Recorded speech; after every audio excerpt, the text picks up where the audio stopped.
80,000 வாங்கியிருந்தா 20,000, 90,000 வாங்கியிருந்தா 10,000, 1,00,000க்கு மேல போனா 5,000.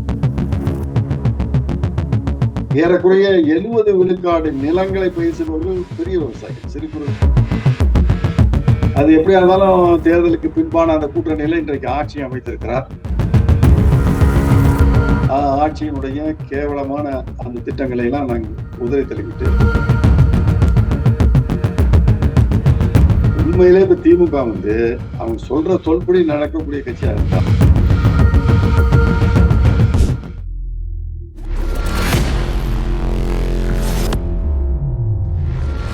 தமிழ் உறவுகளுக்கு வணக்கம்.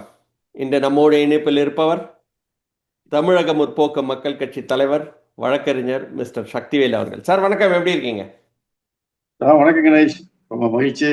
தாவேகா ஆட்சி எப்படி சார் இருக்கு? 1 மாத காலம் ஆயிடுச்சு. நீங்க எப்படி பாக்குறீங்க தாவேகா ஆட்சியை? கவர்ச்சிக்கு தான் ஓட்டு போட்டிருக்காங்க அப்படின்ற மாதிரி திமுக சொல்லிட்டே இருக்கிறாங்க. உங்களோட கருத்துக்கள் எப்படி சார் இருக்கு? வாக்களித்தது கடந்த தேர்தலில் கவர்ச்சிக்கா என்பதை நான் ஏற்றுக்கொள்ள மாட்டேன். மக்கள் ஒரு மாற்றத்திற்காக அளித்த வாக்குதான். அதுல எந்த மாற்றமும் கிடையாது. ஏனென்றால் சினிமா கவர்ச்சி, திரைப்பட கவர்ச்சி என்பது ஒரு அளவுக்கு தான் செல்லும். தமிழ்நாடு மக்கள் திரைப்படத்துறை கவர்ச்சியை நன்கு அறிந்து வைத்துள்ளவர்கள்.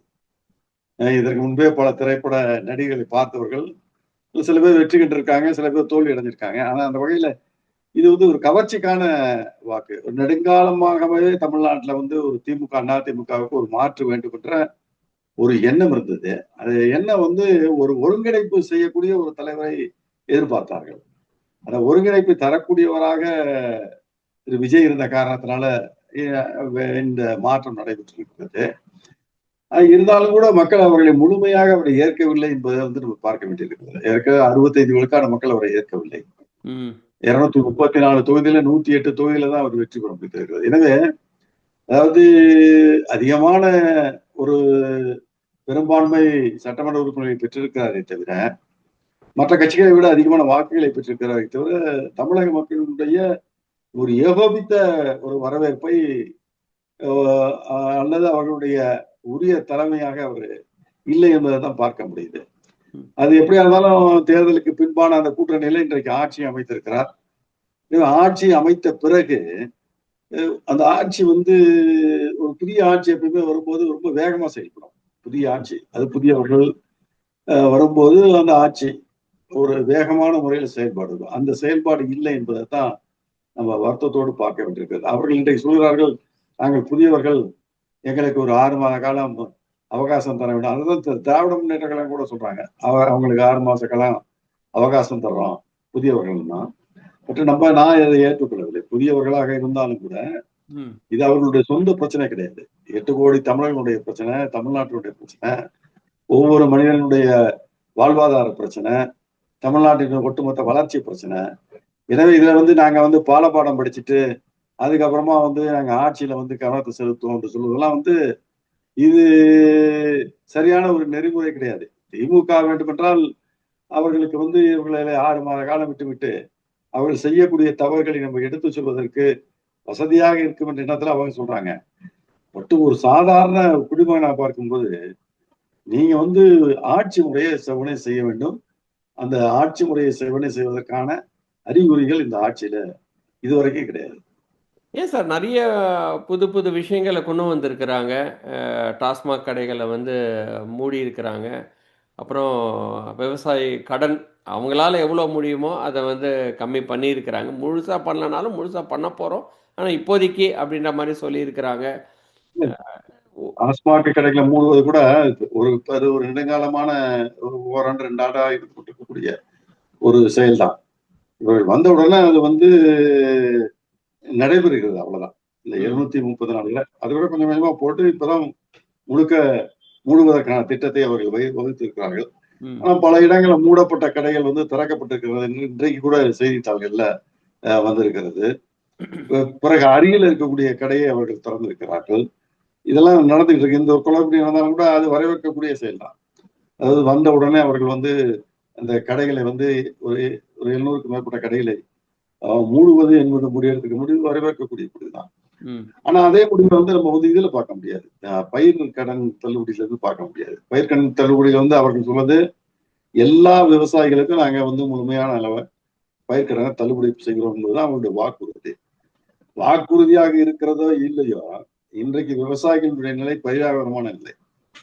அவர்களுக்கு போதுமான கொள்முதல் அந்த விலை என்பது கிடைப்பது கிடையாது. அதாவது இந்த பயிர் தொழிலில் இருப்பதே வந்து அவர்கள் மிகவும் துன்பப்பட்டு துயரப்பட்டு இருந்து கொண்டிருக்கிறார்கள். அப்படிப்பட்ட சூழ்நிலையில அந்த பயிர் கடனை முழுமையாக ரத்து செய்ய வேண்டியது அவர்கள் அறிவித்தாலும் அறிவிக்கவில்லை என்றாலும் செய்ய வேண்டிய ஒரு கடமை இருக்கிறது. அந்த கடமையை இவர்கள் அறிவித்து வேற இருக்கிறாங்க தேர்தல்ல. நாங்க வந்தால் எல்லா விவசாயிகளுக்கும் 5000 ரூபாய் அவருடைய முழு பயிர் கடனை ரத்து செய்ய முடியும். இப்ப என்ன சொல்லியிருக்காங்க, 50,000 வரை சிறு குறு விவசாயிகளுக்கு மட்டும்தான் பண்றோம்னு சொல்றாங்க. சிறு குறு விவசாயிகள் 50,000க்கு மேல கூட அவங்க வந்து 60,000 வாங்கியிருந்தா 40,000 தான், 70,000 வாங்கியிருந்தா 30,000, 80,000 வாங்கியிருந்தா 20,000, 90,000 வாங்கியிருந்தா 10,000, 1,00,000க்கு மேல போனா 5,000. இப்ப நீங்க பாத்தீங்கன்னா ஏறக்குறைய சிறு குறு விவசாயிகள் வந்து 1,00,000 2 லட்சத்துக்கு மேலதான் கடன் வாங்கியிருக்காங்க, பயிர் கடன். அப்படிப்பட்ட சூழ்நிலையில இது 50,000 60,000 அது 50,000 அது முழுமை எல்லாருக்கும் இருந்தாலும் கூட பரவாயில்ல, கிடையாது. நீங்க 60,000 வாங்கினீங்கன்னா உங்களுக்கு 40,000 தான் வரும். இது ஒரு சிக்கலான ஒரு பயிர் கடன் தள்ளுபடியே பண்ணியிருக்காங்க. அது இல்லாம தமிழ்நாட்டில் இருக்கக்கூடிய ஏறக்குறைய 11 லட்சம் அந்த விவசாயிகள்ல சிறு குறு விவசாயிகள் எண்ணிக்கை அதிகம் தான், நம்ம மறுக்கல. 70 விழுக்காடு வந்து சிறு குறு விவசாயிகளுடைய எண்ணிக்கை இருக்கிறது. ஆனா சிறு குறு விவசாயிகள் இருக்கக்கூடிய நிலங்களுடைய எண்ணிக்கை பாத்தீங்கன்னா 30 விழுக்காடு தான். மொத்த தமிழ்நாட்டினுடைய பயிர் செய்யக்கூடிய நிலங்களில் 30 விழுக்காடு தான் சிறு குறு விவசாயிகிட்ட இருக்கு. ஏறக்குறைய 70 விழுக்காடு நிலங்களை பயிர் செய்பவர்கள் பெரிய விவசாயிகள், சிறு குறு பெரிய விவசாயிகள். அவர்களுக்கான கடனை நீங்க ரத்து செய்யவில்லை என்றால், பயிர் கடன் ரத்து செய்யணும்னா மிகப்பெரிய அளவுல அவர்கள் இந்த ஆண்டு வந்து பயிர் செய்வது வந்து மிகப்பெரிய அளவுக்கு பாதிக்கும். எனவே பெரும்பான்மையாக பயிர் தொழில் நடக்கக்கூடிய அந்த பெரிய விவசாயிகளுக்கான கடனை ரத்து செய்யவில்லை. சிறு குறு விவசாயிகளுக்கு கூட ஒரு எந்த விதமான முறையற்ற முறையில வந்து இன்றைக்கு பயிர் கடன் தள்ளுபடி என்பது நடைபெற்றிருக்கிறது. ஏறக்குறைய பாத்தீங்கன்னா 50,000 யாருமே வாங்கியிருக்க மாட்டாங்க. அப்ப சிறு குறு விவசாயிகளுக்கு அந்த நன்மை சரியா நம்ம வெளியே சேர முடியல. ஏதோ நாங்க வந்து அறிவிச்சோம், அதனால சரி. இப்ப அண்ணா வந்து நாங்க ரூபாய்க்கு 3 படி அரிசி போடுறோம்னு சொல்லி ஆட்சிக்கு வந்த பிறகு 1 ரூபாய்க்கு 1 படி அரிசி போட்டாரு. 1967 ஆட்சிக்கு வந்த போது அவரால் 1 ரூபாய்க்கு 3 படி அரிசி போட முடியல. அப்ப என்ன பண்ணாருன்னா 1 ரூபாய்க்கு 1 படி அரிசின்னு போட்டு ஒரு பசப்பு வேலையை செய்து நாங்கள் எங்களுடைய திட்டத்தை நாங்க செயல்படுத்திட்டோம். அது மாதிரிதான் இது இருக்கு. அதே மாதிரிதான் நீங்க எடுத்துக்கீங்க. பண்ணிருக்காங்களே சார், ப்ராமிஸ் பண்ணிருக்காங்களே, நாங்க சொன்னதை செய்வோம். இந்த விஜய் வந்து சொன்னதை செய்யலையே. பயிர்க்கடன் முழுமையா இல்ல. நீங்க வந்துங்க ஒவ்வொரு ஆண்டு பயிர்க்கடன் பயிர் தொழில் செய்ய வேண்டும். நான் இந்த ஆண்டு இருக்கிறது நான் வந்து 5 ஆண்டு காலத்துல 5வது ஆண்டு காலத்துல செய்வேன்னு சொல்ல முடியாது. நீங்க வந்து இப்ப எது நடக்க வேண்டுமோ அது இப்பதான் நடக்கணும். இப்ப நடக்கிறத விட்டுட்டு நான் 5 ஆண்டு காலம் எனக்கு காலம் இருக்கிறது, நான் இன்னும் அடுத்த ஆண்டு பண்ணுவேன், அதுக்கு அடுத்த ஆண்டு பண்ணுவேன்னா அதுக்குள்ள பாதி விவசாயிகள் வந்து பயிர் தொழிலை விட்டு போயிடுவான், பாதி விவசாயிகள் தற்கொலை செய்திருக்குவான். அப்ப நீங்க இப்ப நீங்க அறிவிச்சிருக்கக்கூடிய பயிர் கடனே வந்து எந்த விவசாயிக்கும் பயன்படவில்லையா? சிறு குறு விவசாயி கூட 50,000க்கு மேல 1,00,000 ரூபாய் கடன் வாங்கியிருக்கிறான். 5,000 ரூபாய் மட்டும் தான் வரும் அதுக்கு. இது என்ன ரத்து? இது ஒரு ஏமாற்றுத்தனமான ரத்து. அது மாதிரிதான் அவர் வந்து மின்சாரத்தை வந்து 500 எல்லாருக்குமே வந்து 200 யூனிட் வந்து இலவசம்னு சொன்னாங்க. இப்ப என்ன பண்ணாங்க, ஒரு திருத்தத்தை கொண்டு வந்துட்டாங்க. 500 யூனிட்டுக்கு யாரெல்லாம் உள்ள பயன்படுத்துறாங்களோ அவங்களுக்கு மட்டும் தான் இது பொருந்துட்டாங்க. சாதாரணமா எல்லா வீட்லயும் இப்ப ஃப்ரிட்ஜ், டிவி அது இதுன்னு ஓடிட்டு இருக்கு. அது இந்த வெயில் காலத்துல பாத்தீங்கன்னா குளிர் வசதி எல்லாம் தேவைப்படுது. எல்லாம் 500ங்கிறது சாதாரணமா போகும். இப்ப நீங்க அது வந்து திட்டம் போட்டு அவங்க என்ன பண்ணிருக்காங்க, இப்ப மிக மிக குறைந்த அளவில் இருக்கக்கூடியவர்கள் தான் வந்து அதை பயன்படுத்திக்க முடியும். நாங்க சொன்னதை செஞ்சுட்டோங்கிறாங்க. ஆனா சொன்னதுல வந்து ஒரு இக்க வச்சு நீங்க வந்து ஏமாத்திட்டீங்கன்னு நாங்க சொல்றோம். இதான் இப்படி ஒரே இதுதான். இப்ப வந்து செய்ய வேண்டியதெல்லாம் உடனடியா செய்யணுங்க. இப்ப வந்து 2,500 ரூபாய் நீங்க வந்து எல்லாருக்கும் மகளிர் தரணும்னு சொன்னீங்க, எல்லா மகளிருக்கும் தரணும்னு சொன்னீங்க. கடந்த திமுக ஆட்சியில கொண்டு 1,000 ரூபாய் தந்துட்டு இருக்கீங்க. அப்ப என்ன சொல்றாங்க, இல்ல அந்த 5 ஆண்டு காலம் எங்களுக்கு 5 ஆண்டு காலம் இருக்கிறது, அதுக்காக இந்த மாதிரி திட்டங்கள்லாம் 5 ஆண்டு காலம் காத்திருக்க முடியாது. இதெல்லாம் வந்து மக்கள் நல திட்டங்கள். நீங்க சொன்ன நிதி அந்த பயிர்க்கடனுக்கும் சரி, மற்ற எல்லாவற்றுக்கும் அவங்க சொல்லக்கூடிய காரணம் நிதி பற்றாக்குறைன்னு சொல்றாங்க. இது ஒரு காலம் ஏற்றுக்கொள்ளவே முடியாது. நீங்க வந்து எல்லாம் தெரிஞ்சுதானே அரசியலுக்கு வந்தீங்க, தேர்தல் அறிவிச்சீங்க. சார், தேர்தல் திமுக அறிவிக்கிறதுக்கு முதல்ல முன்னாடியே 10,000 வரும்போது கோடி. கிட்டத்தட்ட 2 வருட காலம் எடுத்துக்கிட்டாங்களே சார். 2.25 ஏங்க, வருஷம் இல்ல இல்ல, எடுத்துக்கிட்டாங்க. அப்ப அந்த அவங்க 1000 ரூபாய் அப்ப குடுக்க. நியாயப்படுத்தலையா? அவங்க இந்த திராவிட முன்னேற்ற கழகத்தினுடைய ஆட்சியில வந்து அவங்க ஒரு ஒரு 2 ஆண்டு கழித்து தான் வந்து 1000 ரூபாய் அறிவிச்சாங்க. அதனால அவங்க இவங்க செய்யலாம், அவங்க நியாயப்படுத்தினா இவங்க நியாயப்படுத்தலாம். அவர்கள் செய்ததும் தவறு, இவர்கள் செய்ததும் தவறு. நீங்க வந்து அறிவிக்காம இருந்தீங்கன்னா வேற செய்தி. அறிவிச்சிட்டீங்க. அப்படி இருக்கப்ப பயிர்க்கடன் இப்பயே பண்ணணும். ஆண்டுக்கு ஆண்டு பயிர் செய்ய வேண்டியிருக்குல்ல. நீங்க என்ன 5 ஆண்டு காலம் கழிச்சு நாங்க எங்க மத்திய இந்தியாவுடைய ரிசர்வ் பேங்க் சொல்லிருக்குது, இல்லைன்னா மத்திய அரசினுடைய கட்டுப்பாடுகள் இருக்கு, எங்களுக்கு 10,5 லட்சம் கோடி கடன் இருக்கு, இதெல்லாம் முன்னாடி தெரிஞ்சது தானே. ஒரு ஆட்சிக்கு வரக்கூடியவர்களாக இருக்கவர்கள் இதெல்லாம் தெரிஞ்சுதானே நீங்க அறிவிச்சிருக்கணும். அப்படி நீங்க தெரிஞ்சுதான் அறிவிச்சிருக்கீங்கன்னு நாங்க நம்புறோம். ஏன்னா நீங்க வந்து திரு செங்கோட்டையன் முன்னாலேயே ஆட்சியில இருந்தவர் இருக்காரு. உங்கள்ட்ட இருக்கக்கூடிய பல அறிஞர்கள் இருக்காங்க. திரு அருண்ராஜ் இருக்கிறவர் ஐஆர்எஸ். அப்ப அந்த மற்றவர்களை படித்தவர்களா தான் இருக்கீங்க. உங்களுடைய நிதி அமைச்சராக போட்டிருக்கவரே பெரிய ஒரு நிதியில மேல் படிப்பு பட்ட மேற்படிப்பு படித்தவர்களா இருக்காரு. அப்படி இருக்கிறப்ப நீங்க இல்லைன்னு சொல்ல முடியாது. அறிஞர்களை வைத்து தானே இது பண்ணிருக்கீங்க. நீங்க தேர்தல் முறைகள்ல வந்து எப்படி எல்லாம் பண்ணலாங்கிறதுக்கு ஒரு குழு அமைச்சு வச்சுக்கீங்களா? அந்த குழு இதெல்லாம் ஆராய்ச்சி செஞ்சு தானே உங்களுக்கு சொல்லியிருக்கோம். இப்ப இதெல்லாம் இல்ல நாங்க வந்து நிதிச்சுமை இருக்கிறது, ரிசர்வ் பேங்க் கட்டுப்பாடு இருக்கிறது, எங்களுக்கு கடன் வாங்குறதுல கட்டுப்பாடு இருக்குது, கடந்த ஆட்சி வந்து நிதியை வைத்து செல்லவில்லை, முழுவதுமாக அவர்கள் வந்து நிதியற்ற ஒரு சூழ்நிலை உருவாக்கிட்டாங்க, அப்படி சொல்லுவதெல்லாம் ஏற்றுக்கொள்ள முடியாது. ஆனா 1 மாசம் தானே சார் ஆச்சு. அதையும் நம்ம பார்க்கணும் இல்லையா? 1 மாசம் தான் ஆச்சு. 1 மாசத்துக்குள்ள என்னெல்லாம் முடியுமோ பண்றாங்க அப்படின்ற மாதிரி நம்ம எடுத்துக்க முடியாதா? இல்ல, அது மாதிரி பண்ண பார்க்க முடியாதுங்க. அதுதான் நாங்க சொல்றோம். நீங்க இது வந்து உங்க தனிப்பட்ட குடும்ப வாழ்க்கை கிடையாது, உங்க வாழ்க்கை கிடையாது. இது வந்து ஒரு 8 கோடி மக்களுடைய வாழ்க்கை, ஒரு மாநிலத்தினுடைய வளர்ச்சியினுடைய வாழ்க்கை. முதல் நாள்ல இருந்து உங்களுடைய எல்லா வகையான செயல்பாடுகளும் நீங்க என்ன வந்து வாக்குறுதி அளித்தீர்களோ அதற்கு மேலாக மக்கள் எதிர்பார்ப்புக்கு ஏற்றாற் போல இருக்கணும். இதெல்லாம் செய்த பிறகு உங்களால முடியல அது வேறு செய்தி. இப்ப நீங்க இல்ல நாங்க ஒரு 10 திட்டத்தை அறிவிச்சிருக்கோம், ஒன்னா செய்வோம் அப்படின்னு சொல்ல முடியாது. அதுதான் நம்ம சொல்றோம். இப்ப நீங்க வந்து திராவிட முன்னேற்ற கழகத்தினுடைய ஆட்சியினுடைய கேவலமான அந்த திட்டங்களை எல்லாம் நாங்க உதறி தள்ளிவிட்டு நாங்க அறிவித்திருக்கக்கூடிய திட்டங்களை கொண்டு வரோம்னு சொன்னா நீங்க முதல் தேதியிலிருந்து கொண்டு வாங்க. இப்ப திமுக என்ன சொல்லுது, எங்களுடைய திட்டங்களை தான் அவங்க செயல்படுத்திட்டு இருக்காங்கன்னு சொல்றாங்க. அவங்க திட்டங்களை செய்யல. எங்க கூட்டணி கட்சியினுடைய தயவுல ஆட்சி நடக்குது, எங்களுடைய ஆட்சி தான் நடைபெற்று இருக்குன்னு இப்ப இன்றைக்கு கூட திராவிட முன்னேற்ற கழகத்தில் அது எந்த வகையில சார் நியாயம்னு பாக்குறீங்க நீங்க? ஏன்னா வந்து புதிய ஆட்சி மலர்ந்து விட்டது. அவங்க வந்து வேற வழி இல்லாம வந்து கொந்தளிப்புல சொல்றாங்களோ அப்படின்ற மாதிரி தான் நமக்கு தோணுது திமுக. திராவிட முன்னேற்ற கழகம் சொல்றதை நம்ம ஏற்றுக்கொள்ளவில்லை. திராவிட முன்னேற்ற கழக தலைவர் திரு மு க ஸ்டாலின் அவர்கள் சொல்வதை நம்ம ஏற்றுக்கொள்ளவில்லை.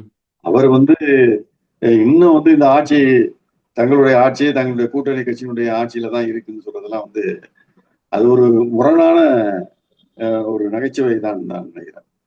ஏன் உங்களை விட்டு அவர்கள் சென்று விட்டாங்க, நெடுதூரம் போய் விட்டார்கள். இன்னும் மீண்டும் போய் நீங்க வந்து உங்களுடைய ஆட்சி உங்களுடைய தயவுல இருக்கக்கூடிய ஆட்சி அப்படின்னு சொல்வதை விட்டு இந்த ஆட்சி சரிவர நடக்கும்போது சுட்டி காட்ட வேண்டிய பொறுப்புல வந்து திராவிட முன்னேற்ற கழகம் அல்லது திராவிட முன்னேற்ற எங்களுடைய கூட்டணி கட்சியினுடைய தயவுல எங்களுடைய நடைபெறுவது நம்முடைய ஆட்சி தான் அப்படின்னு சொன்னா இந்த தாவேக ஆட்சியினுடைய அந்த குளறுபடிகளுக்கும் திராவிட முன்னேற்ற கழகம் பொறுப்பெடுத்துக்கணும். அப்ப எடுத்துக்கிட்டா நீங்க சொல்லலாம் அவங்க சட்டம் ஒழுங்கு சரியா பண்ணல, சட்டம் ஒழுங்கு சரியா பண்ணலங்கிறது வந்து ஒரு பெரிய ஒரு கேள்விக்குறி ஆயிடுச்சு தமிழ்நாட்டுல. அப்ப அந்த சட்டம் ஒழுங்கு சரியா பண்ணல சுட்டி காட்டு வரக்கூடாத. நீங்க எப்படி இந்த ஆட்சி என்னுடைய ஆட்சியினுடைய தொடர்ச்சி அப்படின்னு சொல்றீங்களா? அப்ப இந்த சட்டம் ஒழுங்கு கெட்டு போனது கூட திராவிட முன்னேற்ற கழகம் அதுக்கு பொறுப்பு எடுத்துக்கணும். ஆமா, எங்களுடைய ஆட்சியில் இப்படிதான் நடக்குது அப்படின்னு சொல்லணும். அதுக்கு அவங்க தயாரா இல்லை, சுட்டி காட்டுவதற்கு மட்டும் அவங்க வந்து தயாராக இருக்காங்க.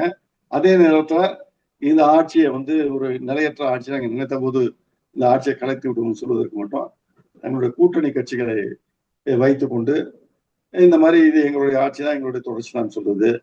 அது எனக்கு என்னமோ வந்து ஒரு எதிரும் புதிருமான ஒரு கருத்தை வந்து திராவிட முன்னேற்ற தன்னகத்தை வைத்துக் கொண்டு தனக்குள்ளேயே வந்து அவர்கள் வந்து மகிழ்ச்சி அடைந்து கொண்டிருக்கிறார்கள் போலதான் தோணுது. அதே சமயத்தில் இன்னைக்கு விசிகா, கம்யூனிஸ்ட்டு, ஐயுஎம்எல் எல்லாமே இந்த பக்கம் தாவி இருக்கிறாங்க. கம்யூனிஸ்ட் ஒண்டி தான் ஒரு நிலைப்பாட்டோடு இருக்கிறாங்க. ஆட்சியில் இப்போ நாங்கள் ஆதரிக்கிறோம், ஆனால் வந்து அதிகாரத்தில் நாங்கள் பங்கு எடுத்துக்க மாட்டோம் அப்படின்ற ஒரு நிலைப்பாடு எடுத்திருக்காங்க. ஸோ நம்ம எப்படி சார் பார்க்குறது? விசிகாவும் ஐயுஎம்எல்லும் திமுக கூட்டணியிலிருந்து தாவேகா கூட்டணிக்கு வந்துடுச்சுன்ற மாதிரி தான் நம்ம பார்க்கணுமா?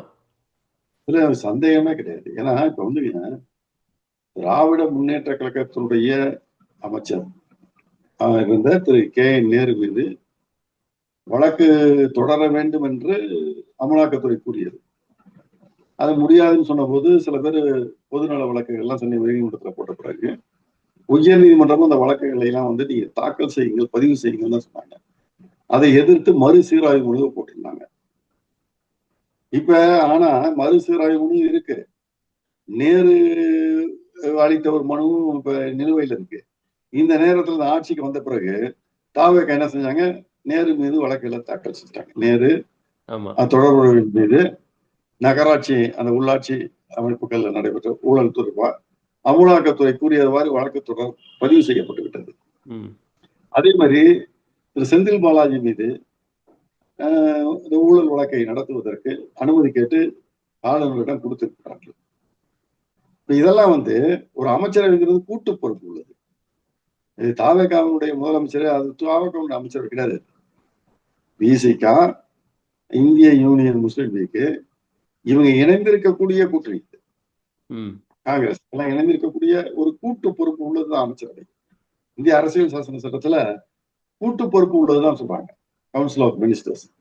அப்படி இருக்கிறப்ப இப்ப இந்த நடவடிக்கை என்பது ஆளுநரிடம் திரு செந்தில் பாலாஜி மீது நீங்கள் ஊழல் அந்த வழக்கை நடத்துவதற்கு அனுமதி அளிக்க வேண்டும் என்று கூறியிருப்பது தாவேகா மட்டுமல்ல, விசிகாவும் இந்திய யூனியன் முஸ்லீம் லீக் கட்சியும் சேர்ந்துதான் பண்ணியிருக்காங்க. அப்ப அதே மாதிரி இப்ப நேரு மீது வழக்கு தொடர்றது யாரு? இந்த அமைச்சரவை சொல்லிதானே பண்ணியிருப்பாங்க. அப்ப விசிகாவும் சரி, இந்திய யூனியன் முஸ்லீமுக்கும் சரி, அவர்கள் திமுக அணியிலிருந்து வேறுபட்டு விட்டார்கள், மாறிவிட்டார்கள். இல்ல நாங்க வந்து திமுக அணியில தான் தொடருவோம் என்று சொல்வது ஒரு ஏமாற்று. மக்களை ஏமாற்றுவதற்காக நீங்க செஞ்சிருக்கீங்க. சரியான நேரத்துல ஒருவேளை தாவேகா ஆட்சி சரியில்லை என்றால் திராவிட முன்னேற்ற பார்க்கறதுக்கு நீங்க வந்து ஒரு களத்தை தயார் பண்ணிட்டு இருக்கீங்க, வச்சிருக்கீங்களோன்னு தோணுகிறது. அதுக்கு வாய்ப்பு இருக்குன்ற மாதிரி பாக்குறீங்களா? அது திமுகவை பொறுத்தவரை திமுக வந்து ஒரு பக்கம் வந்து இவங்க எல்லாம் பச்சோந்திகளாக சொல்லுது. இன்னைக்கு சொல்லி இருக்கிறாங்க, உறவு முடிந்து போனதுதான் அப்படின்னு மாதிரி சொல்லியிருக்காங்க. ஆனா ப. சிதம்பரம் என்ன சொல்லியிருக்காருன்னா, திமுகவோட உறவு வந்து என்னைய பொறுத்த வரைக்கும் முடியல அப்படின்ற மாதிரி சொல்லியிருக்கிறாங்க. ஸோ நேர்மறையா இருக்கேன் சார். ப. சிதம்பரத்தினுடைய வந்து செயல் வந்து அரசியல்ல எல்லாம் சகஜம்தாங்கிற அடிப்படையில ப. சிதம்பரம் பேசியிருக்காரு. நீங்க பாத்தீங்கன்னா அவருடைய நேர்காணல்ல வந்து அதைத்தான் சொல்லியிருக்காரு. எல்லாமே சகஜங்க, அரசியல்ல வந்து இதுதான் இப்படிதான் போகணும்னு கிடையாது. நாளைக்கு எத்தனையோ பேர் பிரிஞ்சவங்க, எதிர்த்து நின்றவங்க, கூட்டு சேர முடியாதுன்னு சொன்னவங்க, அவங்க எல்லாம் கூட்டு சேர்ந்த சரித்திரம்லாம் இருக்குங்க.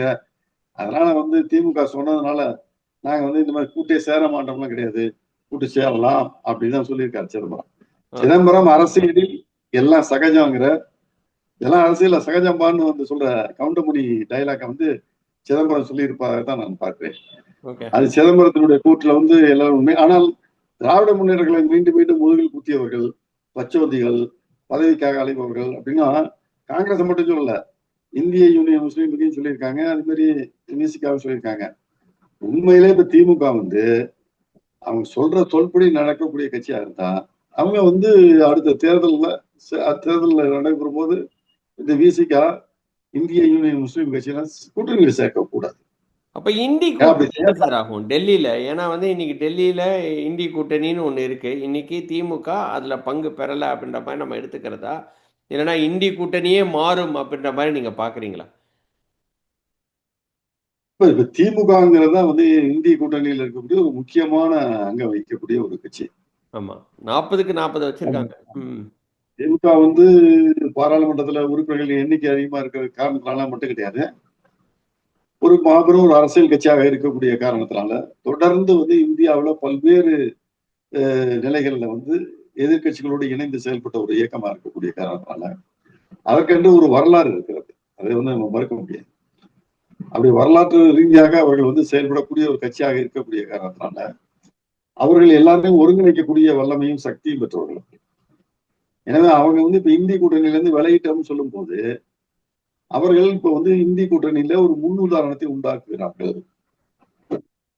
காங்கிரஸ் இல்லாத ஒரு இந்தி கூட்டணியை உருவாக்க நினைக்கிறார்கள்.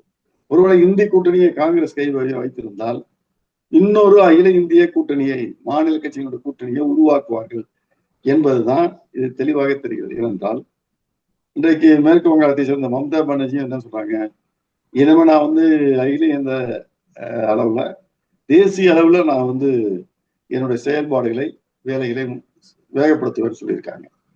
அப்ப அவங்க கூட காங்கிரஸை எதிர்க்கக்கூடிய ஒரு சக்தி தான். ஏன்னா திரு சிதம்பரம் வந்து நீங்க சொன்ன இடத்துலதான் அவர் சொல்லியிருக்காரு, இப்ப கேரளாவில் நீங்க பாக்கலையா, எங்களோட முழு மூச்சா வந்து எதிர்த்தவங்க பொது உடைமை கட்சிகள், கம்யூனிஸ்ட் கட்சிகள், அவங்க இன்னைக்கு வந்து ஆட்சியை இழந்து விட்டு இன்னைக்கு வந்து இருக்காங்க. இருந்தாலும் கூட அவங்க அந்த இந்தி கூட்டணியில இருக்காங்க.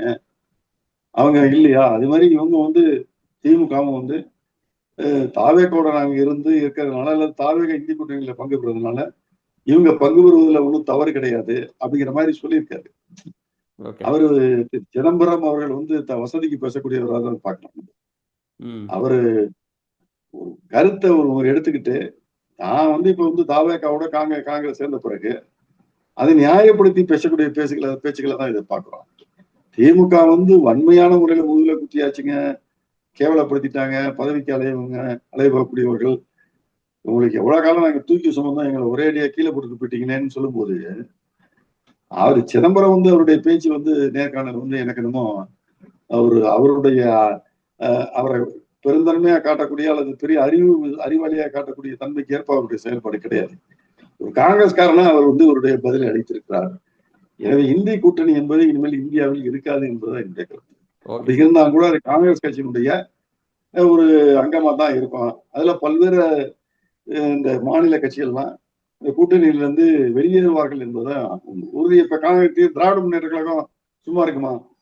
இந்தி கூட்டணியை வந்து காங்கிரஸ் தலைமையில கூட்டினாங்கன்னா திராவிட முன்னேற்ற கழகம் என்ன செய்யும்? அவர்கள் ஒரு அகில இந்திய அளவிலான ஒரு இயக்கத்தை அவர்கள் கட்டமைப்பார்கள். மாநில கட்சிகளை, காங்கிரஸ் அல்லாத மாநில கட்சிகளை கொண்டு அவர்கள் கட்டமைப்பார்கள். அப்படி கட்டமைக்கும் போது அதனுடைய அதற்குடைய வீரியம் இருக்கிறது. நீங்க திராவிட முன்னேற்ற கழகம் காங்கிரஸ் கூட்டணியை வந்து தாவேக்காவோட சேர்ந்த பிறகு அவங்க சொன்னதை நீங்க கவனிக்கணும். நீங்க என்னுடைய பின் விளைவுகளை அனுபவிப்பீர்கள், தேசிய அளவில் அனுபவிப்பீர்கள் சொல்லியிருக்காங்க. இப்ப அவங்க கடிதம் எழுதியிருக்க கூட நாங்க வந்து இந்தி கூட்டணியில கலந்து கொள்ள மாட்டோம் என்று சொல்வதும் அவர்கள் வந்து இந்த மாதிரி செயல்பாடுகள் செய்வதற்கான வாய்ப்பு இருப்பதை தான் நம்ம காட்டுகிறது. எனவே காங்கிரஸை பொறுத்தவரை இந்தி கூட்டணி என்பது அதுக்கு அவனுடைய கட்சியினுடைய இன்னொரு அங்கம். அது அகில இந்திய அளவுல எல்லா கட்சிகளையும், எல்லா மாநில கட்சிகளையும் அல்லது பிற பாரதிய ஜனதா கட்சி இல்லாத கட்சிகளை உள்ளடக்கிய ஒரு கூட்டணியாக இருப்பதற்கான வாய்ப்புகள் மிக மிக குறைவு. ரொம்ப ரொம்ப நன்றி. நம்மளோட கொஸ்டின்ஸ் எல்லாம் ஆன்சர் பண்ணதுக்கு. இன்னொரு வீடியோவில் சந்திக்கிறேன் சார். அதுவரை நன்றி, வணக்கம். நன்றி. ஆன் வாய்ஸ் வீடியோஸை லைக் பண்ணுங்க, ஷேர் பண்ணுங்க, சப்ஸ்கிரைப் பண்ணுங்க, அண்ட் மறந்துடாம பெல் பட்டனை பிரஸ் பண்ணுங்க.